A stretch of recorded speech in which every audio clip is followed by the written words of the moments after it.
Obrigado a todos.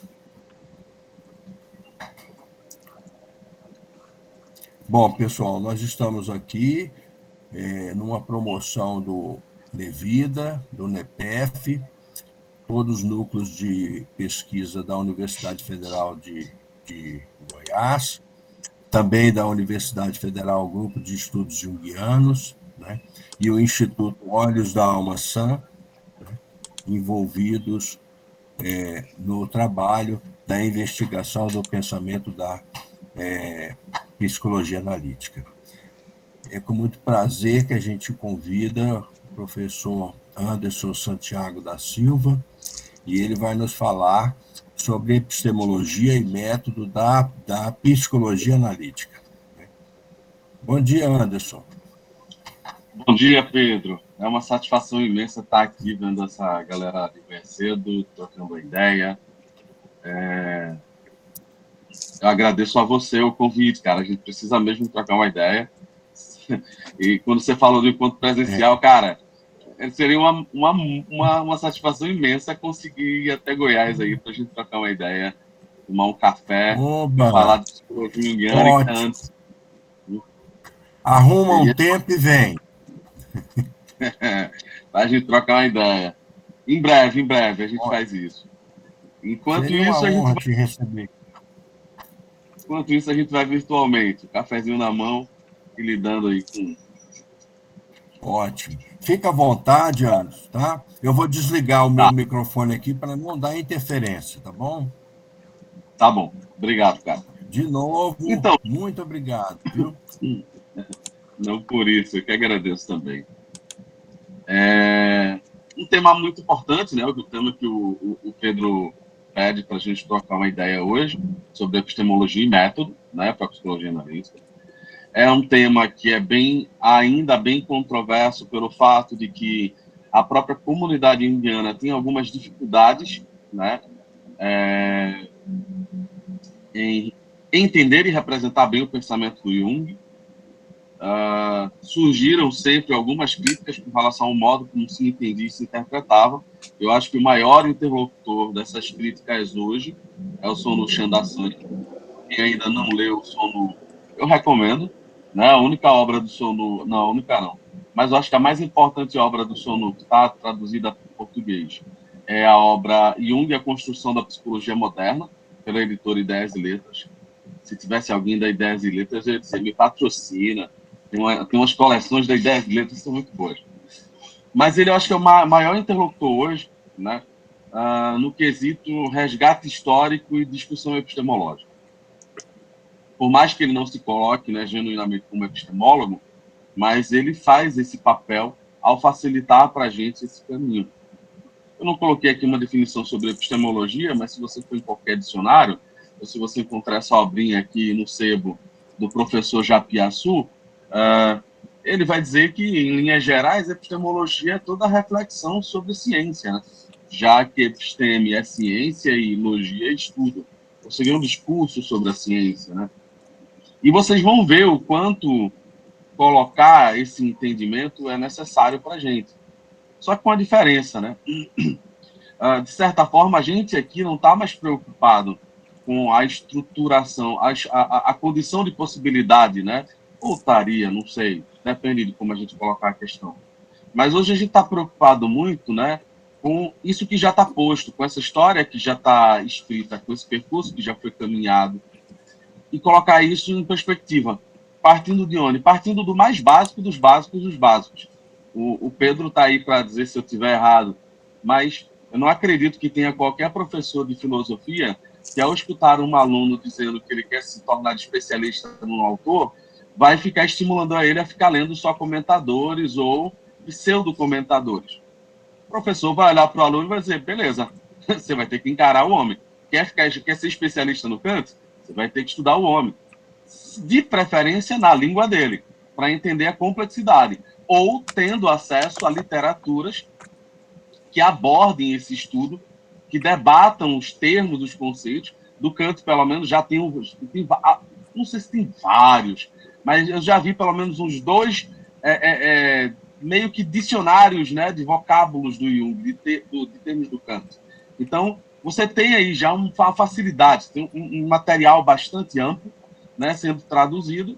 Se você tem acesso à língua alemã, melhor, porque você lê no alemão, e tem muita diferença entre ler na língua do Kant e ler na nossa língua, né? E a mesma coisa com Jung, assustadoramente, na comunidade junguiana, desde a morte do Jung, e eu diria com ainda mais força, desde a morte da Von Franz, né? A comunidade junguiana abandonou o Jung, né? Não pensa o Jung, não estuda o Jung, o que leva o Chandrasani a dizer que há uma carência de estudos profundos, de estudos eruditos acerca da obra do Jung. Eu acho que essa é uma preocupação que deve pautar a gente quando se preocupa com esse caráter de epistemologia. Né? A gente vai estudar a estrutura do pensamento do Jung, com quem ele dialogava, o que ele pensava, né? Qual é a organização do saber dele. A gente precisa se perguntar isso, né? Porque quando o Jung está falando de participação mystique, tem ali, né, um fundamento antropológico, tem um autor com quem ele dialoga. Quando o Jung está falando sobre dissociação da personalidade, ele não está tirando aquilo do nada, do vazio. Ele deixa muito claro de onde ele vai beber essa ideia de dissociação da personalidade, né, da psique como naturalmente dissociável.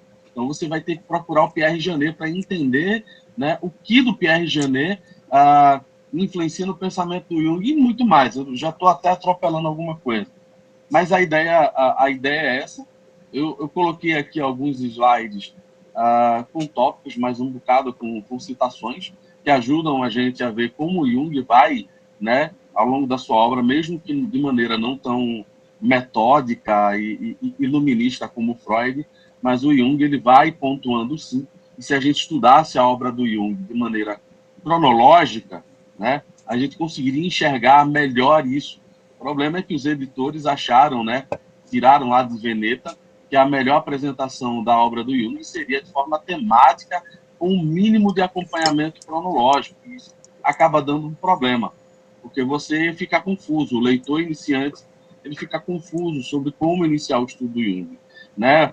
Porque nos arquétipos inconsciente coletivo você vai ter um texto que abre da década de 30, depois um texto da década de 40, depois um texto da década de 20, e a gente sabe o quanto o conceito do Jung ele vai evoluindo também nesse sentido, já que ele é empírico. Né? Mas não vamos lá. Então, a ideia é essa, né? A proposta do Pedro. Eu espero que a gente consiga pensar junto muita coisa. Fiquem à vontade para irem digitando aí no chat algumas questões, né? À medida que eu for desenvolvendo o raciocínio, eu vou tentar responder da melhor forma algumas delas, mas se não, a gente deixa um pouquinho mais para o final, e aí eu também abordo isso, então eu pego esse ponto. Então, eu sou psicólogo, né, de formação, sou especialista no Jung, especialista por ter uma especialização, né? E venho me dedicando já há dois anos, eu vou dizer aí, desde pouco antes do início da pandemia, né? Então, 3 anos, né? A essas temáticas, né? A história da epistemologia, história e epistemologia da psicologia, no sentido geral e no sentido da psicologia analítica. Eu me interesso, né? Porque elas são concomitantes à medida que a história da psicologia, né? E sua epistemologia vai se desenvolvendo. A psicologia do Jung também acompanha par e passo. O Jung era um cara extremamente atualizado com relação às publicações de psicologia. Tenho, como todo bom junguiano, interesse em mitologia, mas não me coloco ainda como especialista nessa área, muito longe. Mas trabalho já mais tempo com comportamento suicida, né, e saúde mental, discutindo esse campo. Dou aula na graduação, né, e no momento no Instituto Daedalus a gente está dando aula na pós-graduação também, no curso de especialização que meu colega, meu brother Heráclito, né, coordena. E quem tiver interesse em bater um papo para além daqui, desse momento comigo, é só ir lá no Instagram, né, tá aí o meu @ e mandar uma mensagem que a gente troca uma ideia.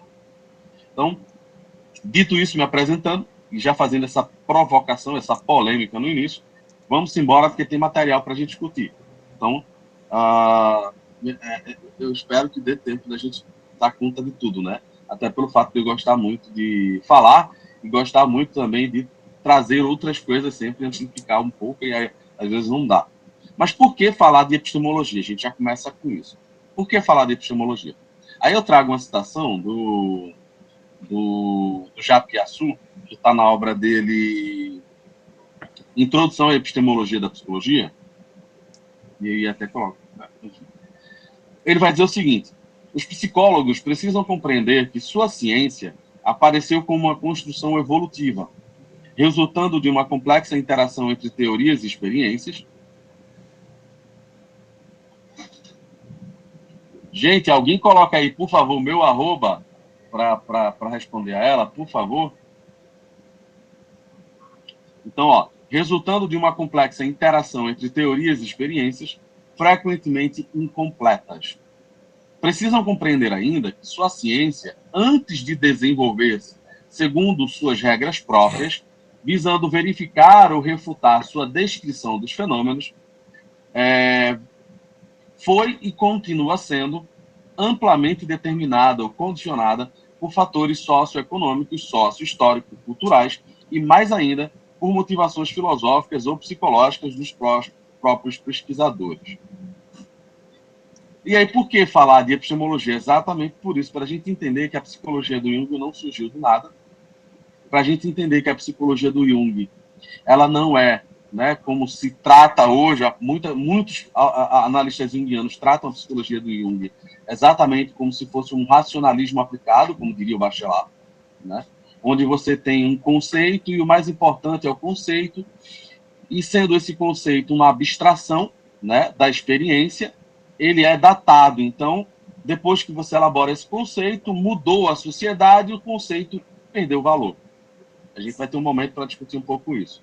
Mas esse é um problema que tem na maneira de compreender a psicologia do Jung, né?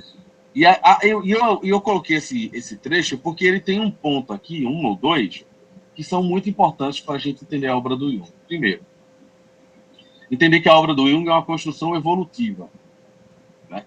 Como ele é um empírico, e vocês vão ver o quanto ele fala sobre isso, e ele sempre se defendeu disso. Qualquer dúvida, eu recomendo lá no volume 11/6, Escritos Diversos, você vai ter o prefácio ao livro, né, do padre Victor White, e você vai ter a resposta que ele dá ao Martin Buber.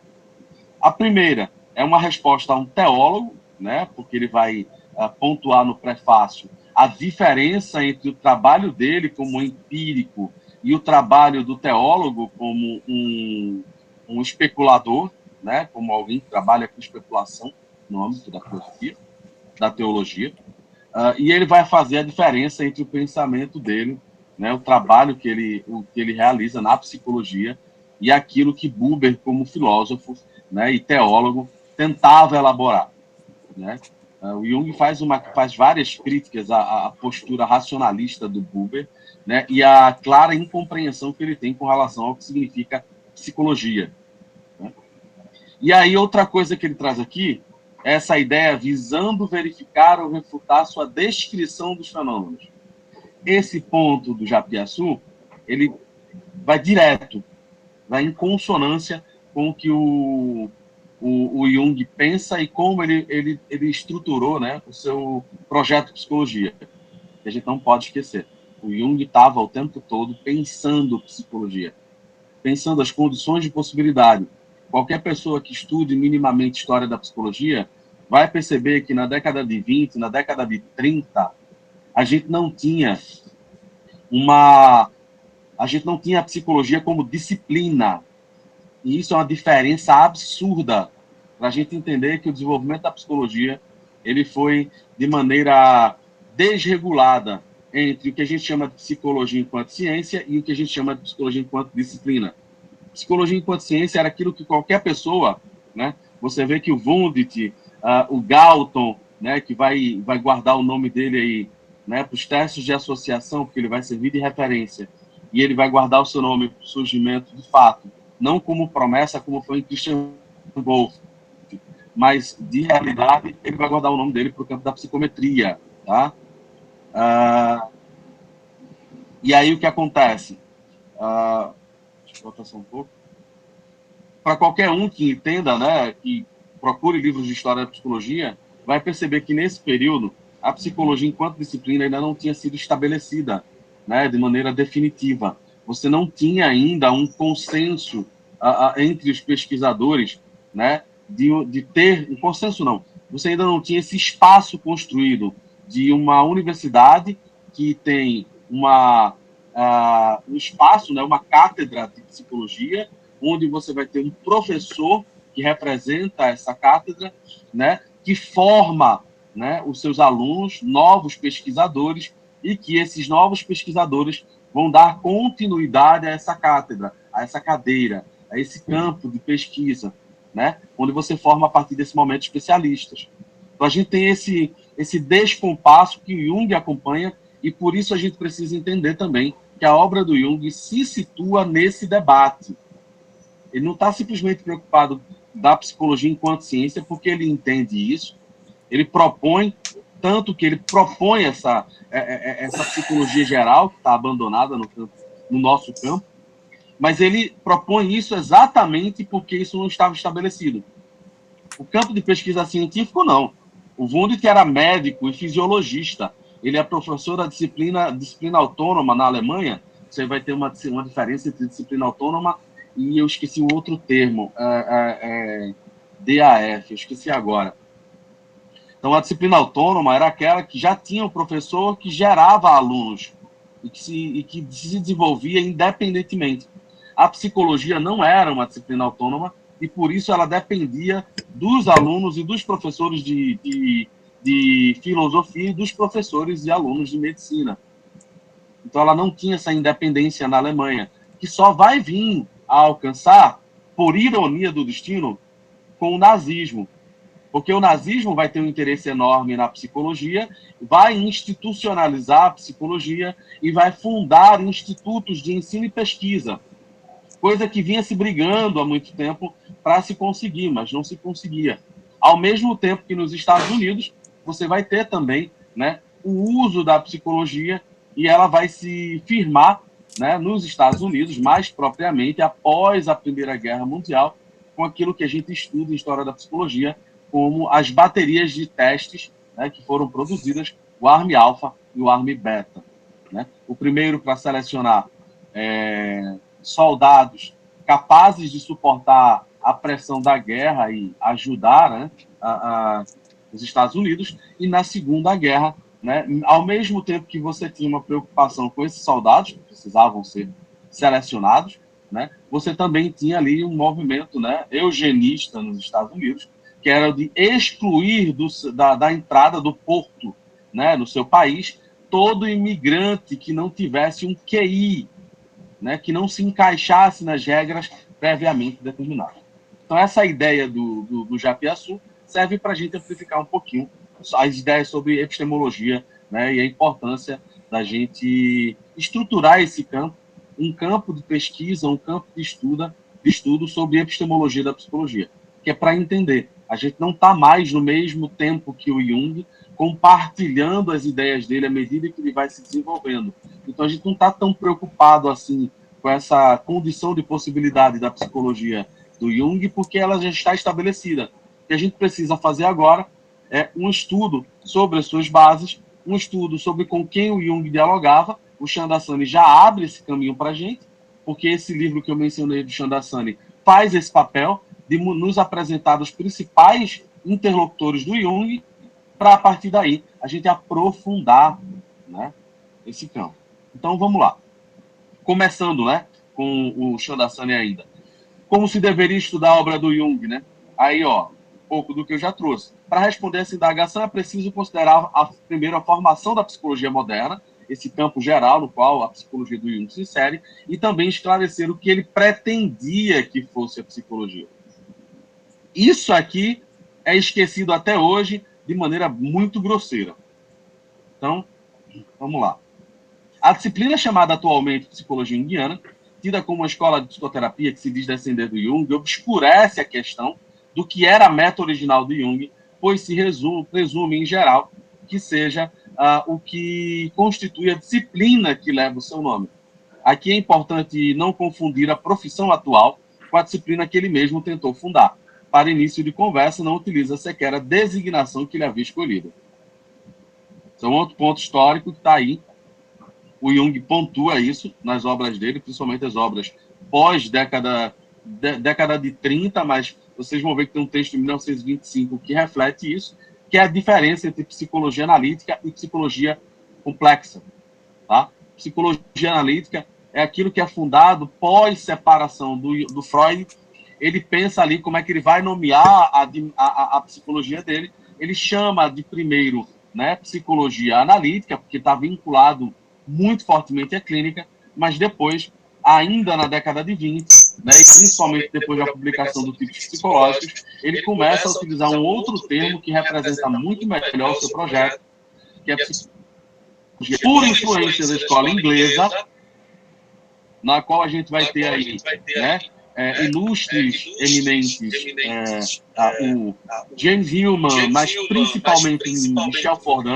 A gente vai ter aí um abandono dessa nomenclatura do Jung e uma adoção apenas desse viés clínico. Por isso que até hoje a gente aprende a psicologia do Jung como se fosse apenas, né, uma psicoterapia, uma escola de psicoterapia. Na faculdade a gente aprende isso, a psicologia do Jung como uma escola de psicoterapia. Tanto que normalmente a maioria dos alunos, quando tem, vai ver um pouco do Jung ou na disciplina Teorias da Personalidade ou no estágio, né, curricular, quando tem algum professor que possa dar supervisão. E aí a gente chega nesses pontos que o Chandrasekhar traz, para a gente amplificar essa necessidade desse estudo epistemológico. Tá? Então, atualmente, a psicologia analítica é, em grande medida, uma disciplina psicoterapêutica profissional. No geral, é isso que a gente vai aprender do Jung quando faz a formação de analista. Tá? A gente vai aprender a atuar nessa clínica, né, lidar com as pessoas a partir desse campo da psicoterapia. E é bem interessante apontar o seguinte: para o Jung, não existe diferença entre psicoterapia e análise, tá? Porque ele usa os dois termos de maneira intercambiável. Então, qualquer um pode se dizer psicoterapeuta ou analista. Um outro ponto polêmico: na época do Jung, para ser analista, não precisava de certificado do instituto, né? Primeiro, porque ainda não tinha surgido, que vai surgir em 1948, mas segundo, porque para o Jung o mais importante, além, obviamente, de um conhecimento da obra dele, que é um conhecimento dessa psicodinâmica consciente e inconsciente, e tudo o que ela demanda, né? Fazer análise com o Jung era normalmente um meio, né, de se tornar um analista, porque você recebia uma carta de recomendação e passava a atender as pessoas, né? E isso é bem interessante porque quando a gente vai estudar as obras, né, e as memórias sobre Jung, a melhor que eu recomendo é a da Bárbara Hanna, publicada agora recentemente pela editora Vozes, né, a gente tem um relato de um caso que aconteceu, que era uma pessoa que foi estudar, né, foi fazer análise com Jung, e aí fez análise e tal, participou de algumas coisas, né, no movimento ali do círculo do Jung, assistiu a alguns seminários, né, e voltou para sua terra natal. Se me recordo bem, ela é estadunidense. E aí o que acontece? Quando ela volta, o Jung ficava no pé dela: ó, se dá uma boa analista. E ela dizia: que boa analista que nada, ela morava com a irmã, e ela dizia: que boa analista que nada, não vou me meter com isso, não vou me meter com isso. E aí, à medida que ela ia conversando com as pessoas, trocando, né, todo mundo ia dizendo: ó, pô, se dava uma boa analista, se dava uma boa analista. Até o momento que ela volta a falar de novo com o Jung, né, e o Jung reforça: pô, eu já falei há muito tempo. E aí, ela fala: beleza, então vou começar. E aí ela começava a atender. E, normalmente, quando as pessoas iam a Zurique procurando o Jung e eram da região dela, o Jung sempre dizia: ó, lá na tua região tem fulana de tal que está atendendo, procura ela. Ah, mas ó, tem uma pessoa precisando fazer análise, procura fulana, porque ele tinha ela como referência. Então, veja, ela não precisou de diploma nenhum e ela não fez nenhum curso de formação. Obviamente, são tempos distintos, a gente entende. Não vou aqui cometer um anacronismo, né? Hoje a gente tem uma outra coisa, um outro percurso, não dá para fazer assim, de maneira tão improvisada e espontânea como Jung, né? Mas hoje a gente percebe que a gente precisa tomar cuidado às vezes, essa coisa de achar que o uso do termo analista é exclusivo de quem faz, né, formação de analista. Por quê? Porque não é. Né? Por mais que a gente respeite, goste, né, e já tive muito o meu momento de querer fazer, né, essa formação de analista, mas o termo não foi registrado, o termo não tem nenhuma regulamentação que diga assim, é exclusividade e precisa dessa formação. Então, o termo ele é livre. A gente vai dizer que não precisa da formação? Não. Se você puder fazer, faça. Por favor, para não fazer besteira. É melhor você fazer a formação do que você achar que estudando sozinho alguma coisa você vai dar conta. Mas hoje a gente já tem aí uma melhora no fornecimento, né, de cursos de especialização, né? E também aí eu já vi alguns cursos de formação de analistas, né, numa pegada aí de retorno às raízes que eu valorizo muito, respeito muito, né? E eu acho assim, eu acho que a gente está numa hora em que a gente precisa delimitar muito melhor os campos. Se a formação é para ser analista junguiano, você tem que focar na base. Se você quer dar uma base boa pro aluno, né, desse campo que a gente chama do pós-junguiano, eu recomendaria uma formação complementar. Por quê? Porque 4 anos de formação no instituto, às vezes não é suficiente para se tornar expert na obra do Jung. Porque você precisa de uma bagagem enorme de outros conhecimentos para poder entender em profundidade a obra do Jung. Então, misturar, né, autores que vão na contramão do Jung, que abandonam conceitos fundamentais, como Hillman, por exemplo, ou fazem misturas com a psicanálise, como Forman, né, e colocar tudo no mesmo balaio, como se tudo isso fosse a mesma coisa que a psicologia que o Jung está elaborando, vai na contramão do próprio pensamento dele.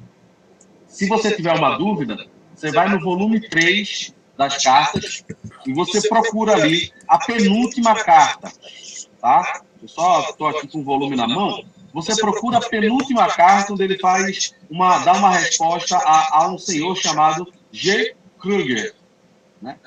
Você olha lá e você vai perceber, primeiro, o Jung reafirmando de novo que é empírico, e a gente vai ter tempo para isso.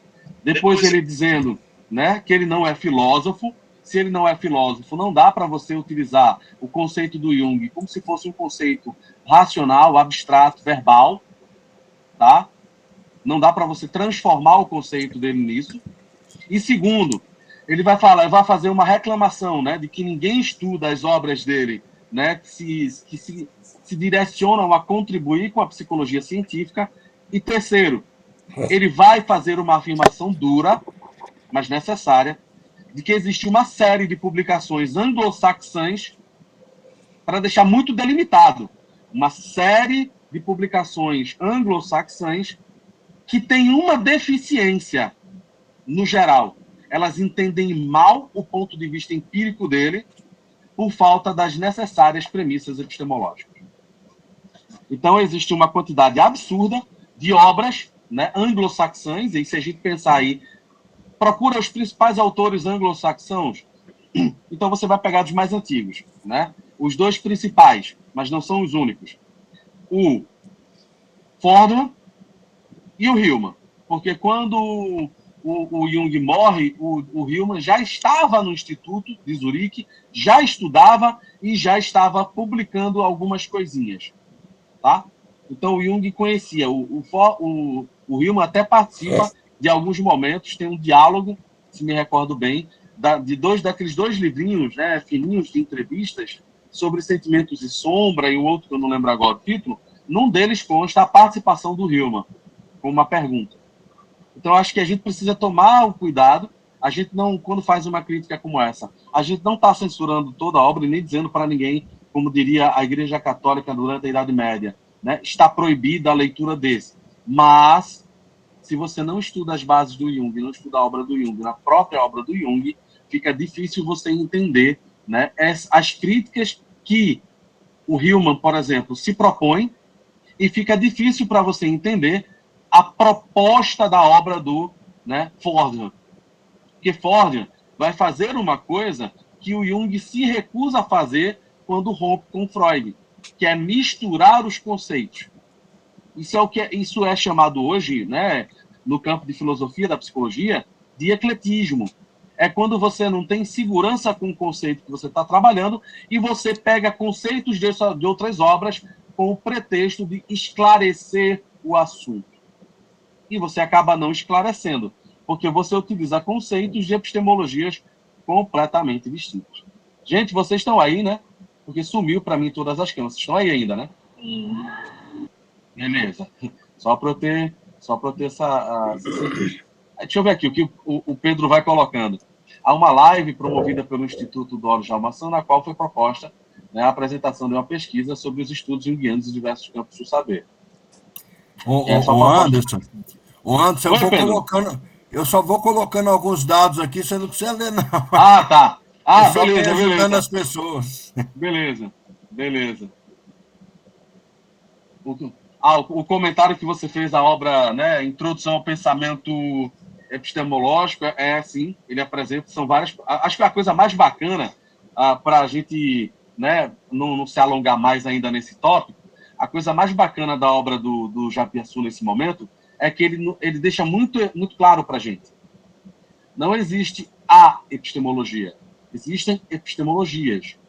E praticamente cada filosofia, cada psicólogo, cada sistema, né, se a gente pensar assim, de psicologia, possui uma epistemologia própria, né?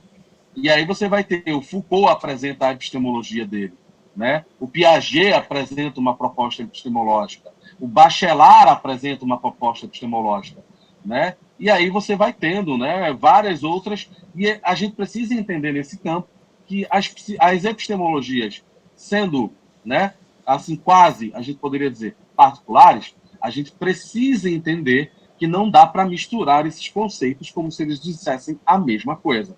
Até porque, se a gente vai no dicionário, a gente descobre com muita facilidade que a maioria das palavras, a maioria dos termos que a gente usa são polissêmicos, ou seja, tem vários sentidos. Então, a própria epistemologia, ela não possui essa unidade. A epistemologia, são várias epistemologias. Da mesma forma que Jung já evidencia no capítulo 5 do Prática da Psicoterapia, ele entendia ser impossível essa ideia de uma psicologia. Então, ele já assumia, né, como verdadeiro, né, que existiam várias psicologias nesse campo. E aí essa pretensa unidade, ela é uma utopia, né? E eu coloco ainda hoje. Tem um autor estadunidense que se propõe a unificar o campo da psicologia. Eu ainda sou muito cético quanto a isso. Fala, Pedro. Não. Tá ligado aqui. Eu vou Ah, tá. desligar antes, pode ir. Tranquilo. Então, vamos lá. Então, a gente já precisa desconstruir isso, né? Porque a gente aprende a psicologia do Jung como uma prática psicoterapêutica. Não era esse o foco do Jung, tão somente. Claro que tinha sua aplicação prática, porque nasce daí, mas ele vai ampliando o seu escopo e ampliando o seu projeto. Então, ele faz uma tentativa de estabelecer uma psicologia geral, que é a psicologia complexa, que ficou em segundo plano, embora continue viva nos bastidores, porque está viva na obra dele, desempenhando seu legítimo papel. A história da psicologia analítica consiste, esse é o ponto mais importante para mim também, numa discussão epistemológica, em como a linguagem que Jung desenvolveu foi reformulada para fins variados pelos que os cercavam. Esse é um ponto extremamente importante, porque aqui vai falar exatamente desse ponto que o Chandassani levanta, que o Heráclito também gravou até um livro, ou uma live, tem no canal dele lá, um vídeo sobre a lenda, né, junguiana, e a lenda junguiana surge nesse ponto, né? Surge no ponto em que você acredita que todos os comentadores, e aí eu boto uma grande, né, ênfase nos pós-junguianos, partem, né, e respeitam a delimitação epistemológica do Jung. Se você parte da crença de que os pós-junguianos somente desenvolvem o pensamento do Jung, você está redondamente enganado, porque na sua enorme, quase absoluta maioria, não é isso que eles fazem. Porque se eles rompem com elementos estruturais fundamentais da psicologia do Jung, eles já não são seus legítimos representantes. Eles estão criando outra coisa. E é essa outra coisa que precisa ser entendida no campo da gente, né? Então, ocorre uma proliferação de silenciosas releituras que, sem qualquer unicidade, se propõem como representações das teorias do Jung ou suas fiéis elaborações. Isso é muito importante para a gente colocar nesse começo. Eu vou adiantar, porque deixa eu pegar o relógio aqui, para não perder de vista, porque senão eu me empolgo e penso que a gente tem 4 horas, né, para debater o assunto, mas a gente não tem, né? E seria muito bom se a gente tivesse, mas enfim.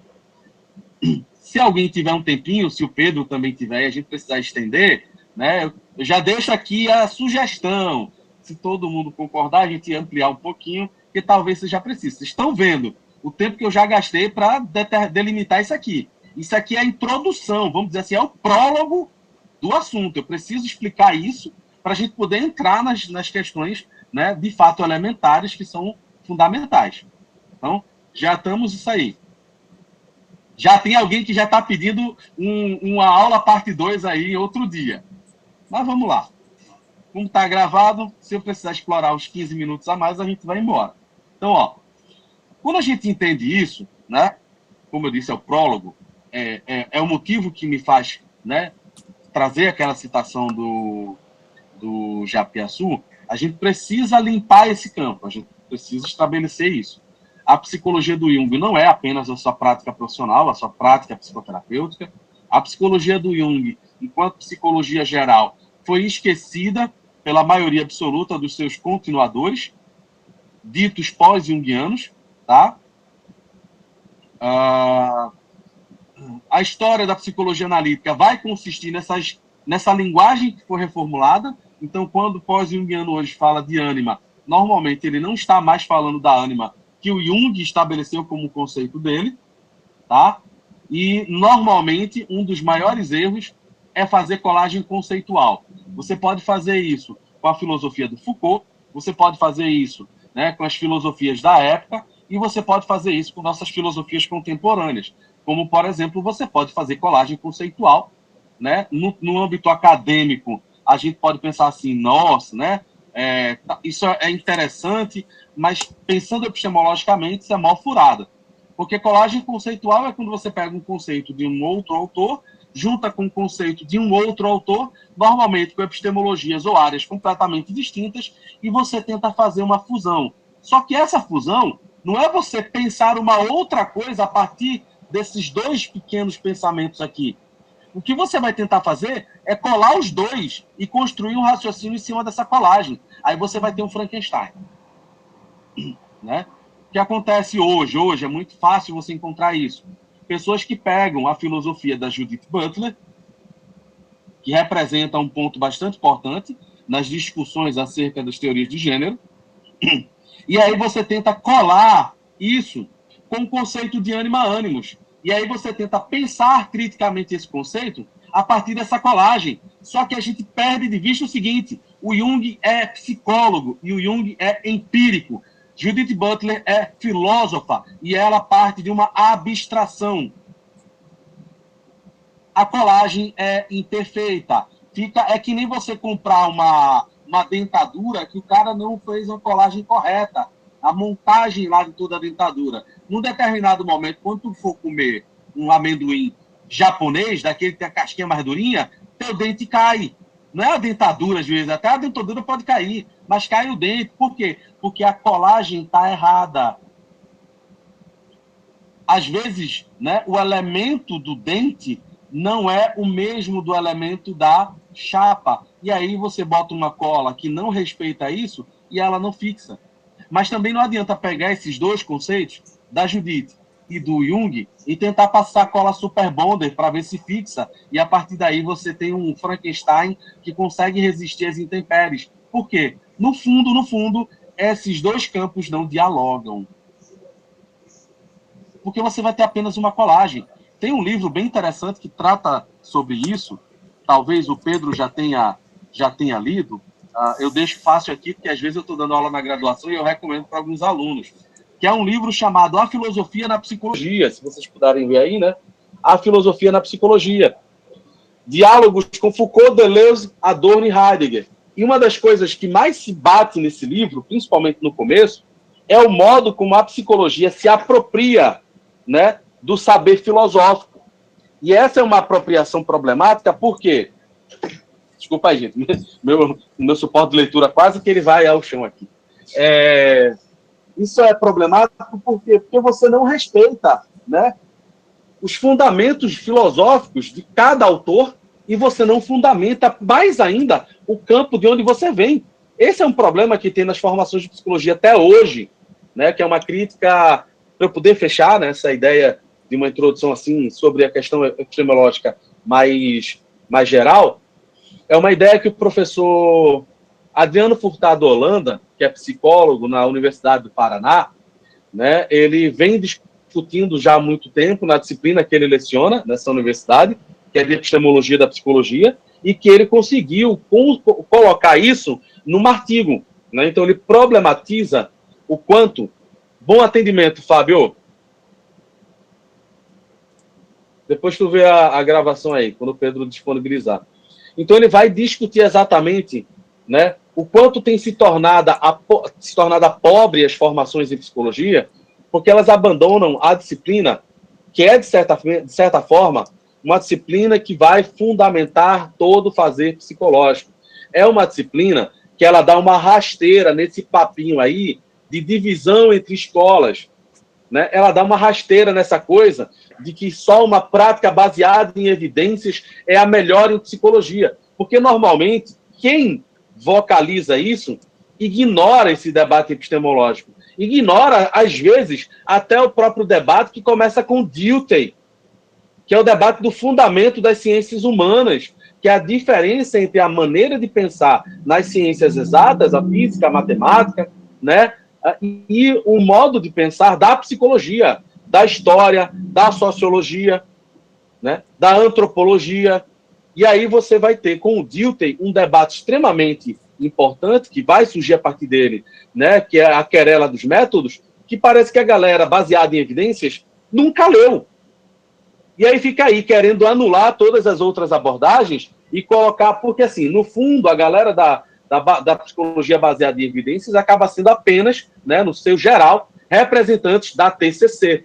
Então, o que acaba sendo vocalizado é só o que vale a nossa abordagem, as outras não. E aí você volta uma guerrinha que começou com o Watson, uma guerrinha ridícula, né?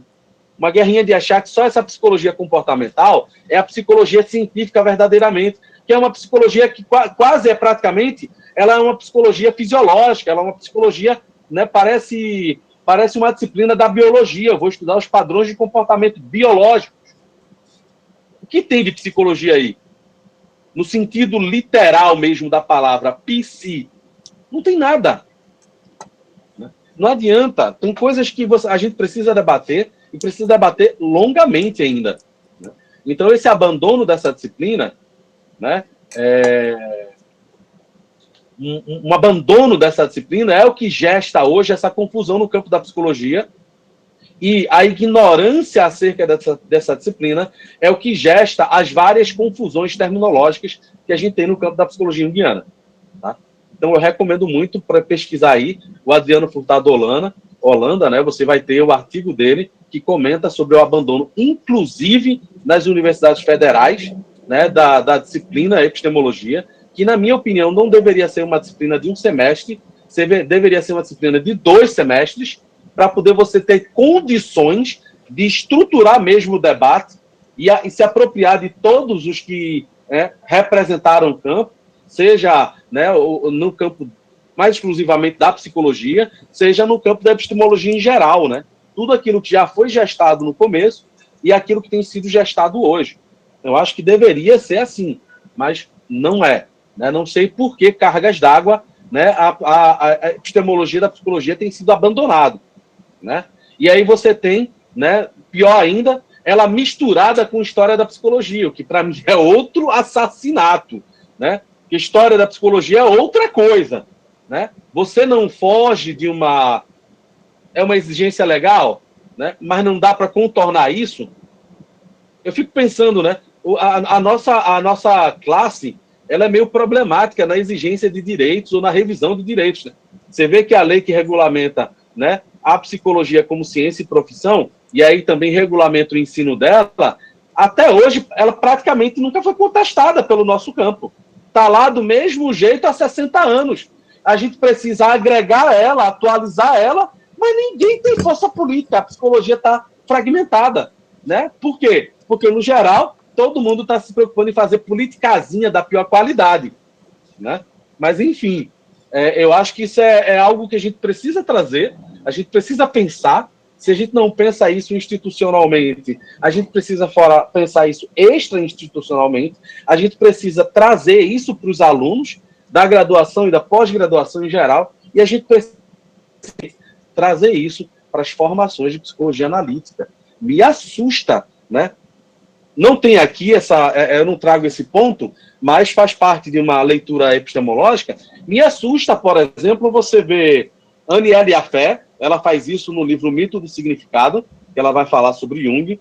A Marilyn Nag faz isso na obra dela.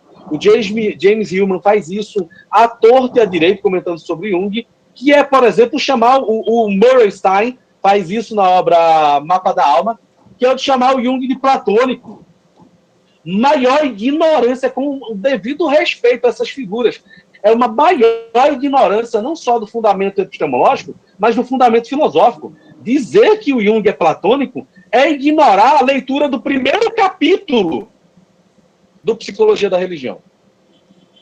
Se você lê o primeiro capítulo da Psicologia da Religião, o Jung vai lá fazer um pequeno en passant sobre a sua psicologia sendo uma psicologia empírica, e ao final, acho que é no final do parágrafo 6, né? Tá fresco na memória porque eu tive que trabalhar um capítulo, né, para ser publicado, vai ser publicado dia 3 de novembro, numa coletânea sobre psicologia e religião, então eu repisei algumas coisas. É um artigo que precisa ser aperfeiçoado? Mas eu gostei dele do jeito que estava. Algumas pessoas que tiveram acesso para fazer uma leitura, assim, não às cegas por pares, né, mas quem na minha confiança leu, né, gostou do que está lá, então eu gostei, talvez eu mexesse alguma coisa no final, mas no geral eu gostei, né? Mas é uma discussão que a gente precisa fazer. Afirmar que o Jung é platônico é dar um tiro no pé, porque é declarar que você não entendeu o Jung. É declarar que você não entendeu o Jung, com o perdão da palavra. Como tem gente hoje pegando a técnica de imaginação ativa e querendo transformar ela num sucedâneo do mindfulness. Tem gente achando aí que imaginação ativa é para curar todos os problemas dos transtornos mentais. De transtorno da ansiedade, transtorno alimentar, tudo que você pensar, tem gente aí achando que imaginação ativa é uma técnica prática para isso. Parece aí um concorrente da imaginação, né, da hipnose, ou um concorrente, né, dessa meditação guiada. É um outro problema epistemológico, mas não cabe aqui essa discussão. Mas só para levantar, para vocês perceberem o quanto falar sobre epistemologia da psicologia no campo junguiano é urgente, porque a gente tem um monte de coisa sendo dita que não se fundamenta. Tem um monte de livro onde os autores dizem: mas o Jung fez isso, o Jung disse isso, o Jung é isso. E aí você não tem a criatura dizendo: vá em tal livro e você vai encontrar o Jung dizendo isso. Vá em tal obra que você vai ver que o Jung disse isso. E acompanhe as obras do Jung e você vê que o discurso permanece o mesmo. Ninguém aponta. Quando vai discutir o conceito de ânima, ninguém discute verdadeiramente a partir do Jung. Inventa-se o conceito de ânima, que é esse conceito de senso comum, que a ânima seria, né, uma contraparte sexual. E não é. A ânima não tem seu lastro de definição terminológica baseado apenas no aspecto literal da sexualidade. Isso é a psicanálise que faz. Então, quando alguém diz isso, essa pessoa está declarando que não entendeu a psicologia do Jung. Não entendeu, definitivamente. E se alguém é desconfiado do que eu estou falando, eu recomendo, leia o Jung e bora trocar ideia. Porque é assustador o que se tem feito, né? O Fábio coloca assim, e o Fábio não consegue sair. Preciso aprofundar essa base epistemológica junguiana que Anderson aprofunda, porque tem uma queda por alguns trabalhos pós-junguianos em Hillman e psicanalítica em Roberto Rosa. Cara, eu não quero falar mal de ninguém aqui, mas a pior bobagem, na minha opinião, é você inventar uma psicologia analítica integrativa. Eu respeito enormemente, mas eu não vejo fundamento epistemológico nenhum para isso. Porque a obra do Jung debate essas questões sem precisar fazer integração de conceito alheio. Aí, acho que essas novas nomenclaturas é que voltam de novo, né? Não tem conhecimento da obra do Jung. Ou o conhecimento é muito enviesado, sabe? Quando você aprende do Jung a partir de um comentador. Então, você não lê a obra do Jung, você não entende o Jung pelo Jung. Você entende o Jung, pensa o Jung por outro pensador. Esse é o do maior problema da formação, e por isso que eu falo desse lugar da epistemologia. Por quê? Porque você precisa pensar o Jung pelo Jung para depois dialogar com eles. Você, por exemplo, como o Giger faz, tentar fazer uma leitura da obra do Jung a partir de Hegel, é furada. É furada. Pode deixar claro, não é uma psicologia junguiana. Porque o que ele está fazendo aí é o que muitos fazem. Tentar fazer uma leitura do Jung a partir de Bion, fazer uma leitura do Jung a partir de Winnicott. Você tá, vamos pegar aí um conceito que está na moda? Você está colonizando o Jung. Porque você está condicionando pensar a obra dele através das lentes de um outro autor. Então você está pensando a obra do Jung pela obra do Bruno Latour. Você está pensando a obra do Jung pela obra do Bion. Você está pensando a obra do Jung pela obra do Jung. Francamente, vai numa formação em filosofia e tenta fazer isso para você ver a chamada que você leva. Se eu tiver errado, tem o Pedro. Pelo menos tem o Pedro para dizer assim, Pedro, estou errado. Se eu tiver errado, diga aí, cara, que aí eu mudo na hora. Eu procuro o que eu estou pensando. Eu acho que você está totalmente correto. É isso mesmo que falta. Eu até estava escrevendo aqui que bastaria ler os símbolos da transformação, energia psíquica e sincronicidade para investigar esse tema, não é? Mesmo porque na obra Sincronicidade há problemas em relação a até uma pesquisa que eu estou concluindo sobre se há mesmo uma nova epistemologia junguiana, não é? Isso é uma coisa que a gente pode ver no próprio autor, é assim mesmo que tem que ser feito. Concordo plenamente, Anderson. Por isso esses grupos de estudo são importantes, né, Anderson? Agora, exatamente. Eu tive no Tocantins há pouco tempo, encontrei o Marcelo lá, deve ter algumas pessoas aqui, eles criaram lá o coletivo junguiano, né? Então, isso é que é importante, estudar as obras do Jung, né, que você está dizendo. Exatamente. Vamos lá. Depois desse momento, eu respiro, né? Porque vocês veem como a coisa vai pegando um ar assim, né? Como diz aqui no Nordeste, a gente pega ar fácil com essas coisas, né? Então vamos lá. Estabelecido um pouco isso, problematizando isso, polemizando um pouco isso, vamos para alguns pontos, tá? Eu vou me estender aí no máximo até 11 horas.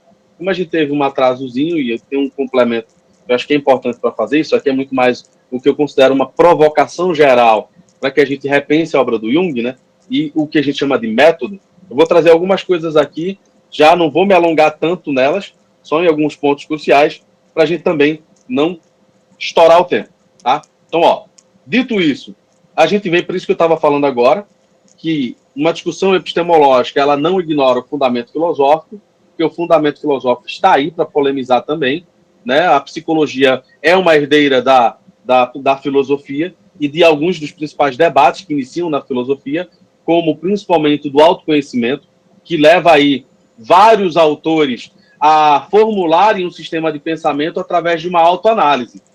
Então, muito antes de Freud achar que ele estava inovando o campo, quando fez uma análise dos próprios sonhos e das próprias determinações psicológicas, e escreveu lá a interpretação dos sonhos como se fosse uma grande novidade, inclusive como se ele estivesse inaugurando o termo inconsciente, que ele não inaugurou porcaria nenhuma, né? Você vê que essas discussões são tão antigas, né, quanto a própria filosofia. Porque você vai ver isso no Platão, você vai encontrar isso no Sócrates, né, conforme o Platão, você vai ver isso no Santo Agostinho, a sua obra Confissões é uma autoanálise, tá? É ele expor ali, a partir da sua conversão, como era a sua vida e como é a sua vida. Claro que, né, ele está sempre puxando sardinha para a vida dele como religioso, né, e colocando outros campos como se fossem errados, equivocados, mas tem uma autoanálise ali. O Descartes constrói seu sistema filosófico de uma autoanálise, e vários outros vão discutir isso. Aí, quando chega no século XVIII, alguém vai dizer, nossa, Wundt com método introspectivo, que novidade! Novidade o quê? Método introspectivo. O Christian Wolff, antes do Kant, né, meados do século XVIII, já propunha a introspecção para fundamentar o que ele chamava de psicologia empírica. Então, você tem aí uma tradição enorme, né, de autores que fundamentam esse campo da introspecção, que o Wundt vai estabelecer lá a tentativa de um método científico e para não sei o quê.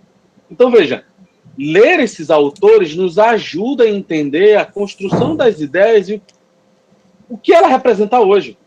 Por isso que o Jung vai dizer assim, ó, e isso é muito importante. As minhas concepções são muito mais chegadas ao Caros, né, do que a Freud. Kant, Schopenhauer, Carl Gustav Caros e Eduard von Hartmann, não só eles, mas principalmente eles, dotaram-no com ferramentas do pensamento. O Jung vai chegar até dizer, nesse texto, que epistemologicamente o conceito de inconsciente vem do Hartmann. Mas um outro ponto mais importante que bate com quem acha, né, que uma leitura hegeliana, por mais que você... Cara, se você quer fazer isso como exercício filosófico, tranquilo. Mas se você está querendo utilizar isso para fundamentar epistemologicamente a obra do Jung, você vai bater na cara. Né? Você vai quebrar a cara. Por quê? O próprio Jung vai dizer, no volume 1 de Cartas, numa carta para um autor, onde ele faz críticas duras a Heidegger, onde ele faz críticas duras ao Klages, ao Jaspers, e meio que de maneira indireta também, porque eles são representantes do pensamento fenomenológico, ao próprio Russell. Ele vai dizer, filosoficamente não passei além de Kant. Isso é muito importante. Tem obras eruditas explorando isso? Não tem. Não tem. Pode procurar que você não encontra. Não tem nenhum trabalho erudito que explore essas afirmações do Jung. Né? Já fica aí. Então, outro ponto que sempre se esquece, volta para aquilo que o Chandassani fala, né, no prólogo dele, sobre entender a psicologia dele como uma psicoterapia. O Jung está dizendo, quero chamar a atenção, que está no eu inconsciente. Quero chamar a atenção para um sério equívoco no qual ensinem meus leitores. Não sei por qual motivo, alguns afirmam que não faço mais do que escrever acerca do meu método terapêutico. Não é verdade. Escrevo sobre psicologia. Vocês entendem o peso que isso tem? O Jung, ele tem essa coisa, né? Quando todo mundo pedia a obra introdutória dele, ele nunca escrevia, porque ele dizia que a psicologia era uma coisa muito séria, para você tratar ela como se fosse leiturinha romantizada aí para você passar o tempo. Psicologia é muito séria. Então, tentar, né, diminuir esse caminho é tornar o leitor um preguiçoso. Para o Jung, ele era muito radical nisso. A gente entende que obras introdutórias facilitam, quando essa obra introdutória é bem escrita. No geral, a maioria das obras introdutórias que a gente tem são problemáticas. As que se excluem, né, disso, todas as obras da Von Franz, porque eu reputo elas com obras introdutórias ao pensamento do Jung. Ela desenvolve o pensamento do Jung, mas ela também serve de introdução. A alquimia, por exemplo. Se você quer começar a entender o que é alquimia na obra do Jung, eu recomendo ler o livro Alquimia da Von Franz. É a melhor introdução ao problema da alquimia no campo da psicologia que você vai encontrar, que respeita a obra do Jung. Se você quiser ler outras obras sobre alquimia chamadas junguiana, tranquilo. Mas uma que respeite a epistemologia do Jung é a da Von Franz. Você vai ter aí a obra da Nise da Silveira, que é elogiada pela Von Franz, né? Diferente de muitos alunos, às vezes ousados, que querem colocar apressadamente um tijolo na obra, né? No grande edifício da obra do Jung. A Nise da Silveira disse certa vez para o Walter Mello, né? Eu fiquei feliz porque eu virei uma nota de rodapé da obra da Von Franz. Ela é citada no livro Carl Gustav Jung, Seu Mito e Nossa Época. Então, acho que é no final do 3º capítulo, ou é do 1º, do 2º, não lembro mais, a Nise da Silveira, o trabalho dela é citado pela Von Franz numa nota de rodapé. E a Nise da Silveira ficou extremamente feliz por ser citada numa nota de rodapé. Aí você vê, às vezes, aluno da graduação querendo colocar um tijolo no grande edifício da obra do Jung. Ah, criatura, vai estudar primeiro para entender a obra do Jung, para depois você ter aí essa vaidade de achar que está realmente colaborando. Calma, híbris é problemático. Híbris é inflação do ego. Calma, tem humildade nessa hora, né? Então, ó, para a gente entender psicologia analítica, vou adiantar um pouquinho aqui o que for para adiantar. Veja aquela diferença que o Chandrasekhar fala, né? A psicologia geral do Jung foi colocada em segundo plano. Ninguém estuda. E a psicologia geral começa quando o Jung amplia o escopo da psicologia individual. Quando já em 1909 ele manda uma carta para o Freud e ele diz que ele tem passado muito tempo estudando mitologia e religião comparada, e ele diz que às vezes parece que ele está vendo no hospital, né, psiquiátrico, no Burgosne, ele estava vendo vários Zéfiros, ele estava vendo minotauros. Por quê? Porque ele entendeu, né, que nesse pensamento, né, nessa estrutura discursiva chamada mitologia, que não é outra forma de dizer a religião dos antigos, né, tinham ali elementos centrais da psique humana sendo representados de maneira metafórica. Tá? E aí, ó, o Jung vai dizer: quanto a mim, isso é no capítulo 5 do Prática da Psicoterapia, prefiro a expressão psicologia analítica para minha conceituação. Ele está discutindo aí, logo no início, no primeiro e segundo parágrafo, o campo da psicoterapia e a confusão que o leigo fazia, e faz ainda hoje, entre psicoterapia e psicanálise. Tá? Então, procurando um modo genérico de englobar a psicanálise, a psicologia individual, Alfred Adler e Sigmund Freud, né, e outras tendências no campo da psicologia complexa. Olha, esse texto é de 29. O Jung já está usando psicologia complexa no sentido de uma psicologia geral. E esse é um campo, isso aqui, normalmente mal entendido. Quando ele fala de englobar a psicanálise, englobar a psicologia individual, ele não está simplesmente dizendo que ele vai pegar os conceitos dessas obras e inserir no dele. Não, ele não está preocupado em discutir terminologia genérica e passageira, temporária. Ele está pensando o fundamento psicológico. Aquele fundamento que a gente chama de fenômeno, que está na base desses conceitos. Então, quando ele engloba a psicanálise, ele engloba a psicologia individual, ele está englobando o elemento central que fundamenta as pesquisas desses dois autores, e não o seu campo conceitual. Né? Então, ó, considero minhas pesquisas como propostas e tentativas de formular uma psicologia científica diferente da que se baseia, em primeiro lugar, na experiência direta das pessoas. Vê, repara nisso. Uma psicologia científica que se baseia na experiência direta das pessoas. Mesmo que o Jung não vá discutir aí metodologicamente, como a gente pensa, como fez no campo da fenomenologia, o Georg, né? O Georg vai aí abrir, né, essa discussão que desemboca na pesquisa qualitativa. O Jung já está inaugurando isso, muito antes do Georg. O Jung já está apontando a minha psicologia, a psicologia que eu considero como científica, é aquela que se baseia na experiência direta das pessoas, no que a gente chama de experiência primeira, a experiência ainda no sentido de uma empiria, que não foi contaminada pelas memórias, que não foi contaminada por outras experiências e que não foi contaminada por teorias.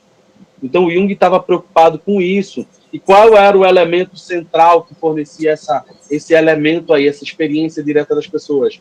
Os sonhos e as fantasias. Por quê? Porque são elementos independentes do arbítrio humano. Independente. Né? Então, ó, não se trata de psicopatologia. O Jung não tinha essa sanha que a psicologia hoje tem de pegar conceitos da psicopatologia, do DSM, e colar na discussão psicológica, entendendo que o DSM não é feito para psicologia.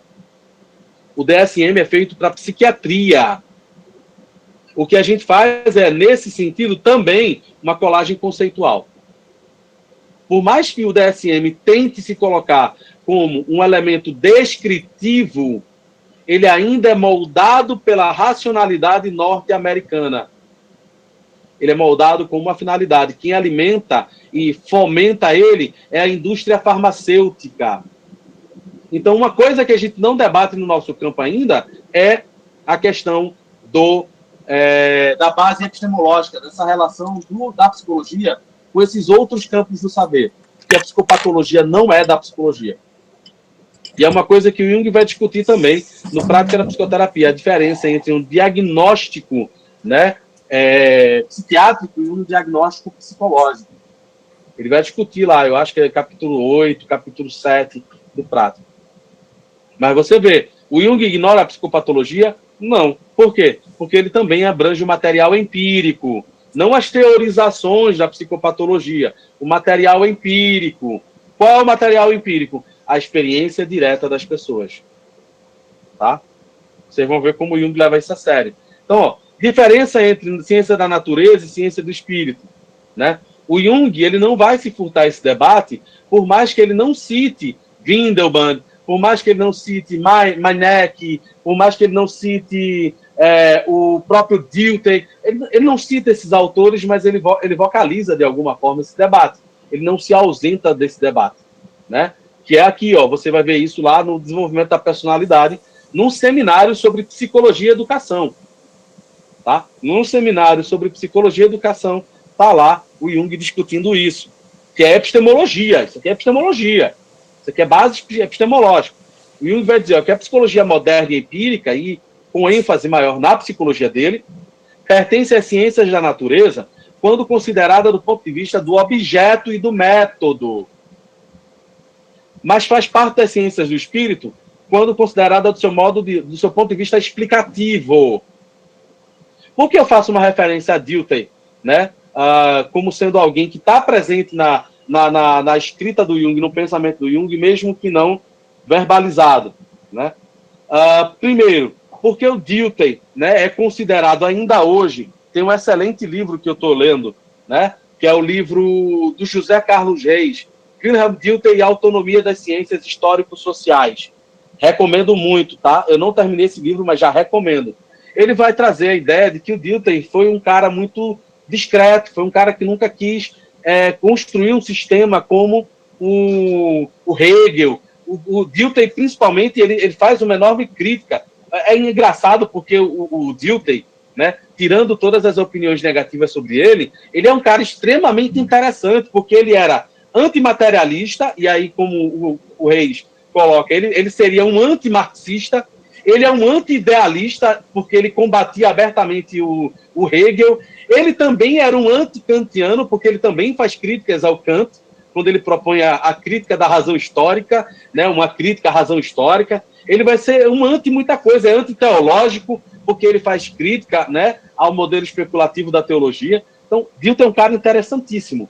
Mas por que eu cito Dilthey? Porque o Jung vai colocar o Schleiermacher, né, como o seu pai espiritual. Então, quando o Jung está dizendo aqui que a psicologia dele pertence às ciências do espírito por causa do seu modo explicativo, é porque ele já está fazendo uma diferença, né, que no campo prático da psicologia clínica é fundamental. A diferença entre o método redutivo, que é o método analítico, que busca as causas e que, por isso, tem uma simpatia enorme com o método científico, porque ele está procurando, né, as causas de um problema futuro, de um problema atual, tá? E ele vai, né, diferenciar isso com um método sintético hermenêutico, ou seja, um método construtivo. É o método que interpreta. E a noção de interpretação, que é esse modo explicativo, a base dele é o Schleiermacher.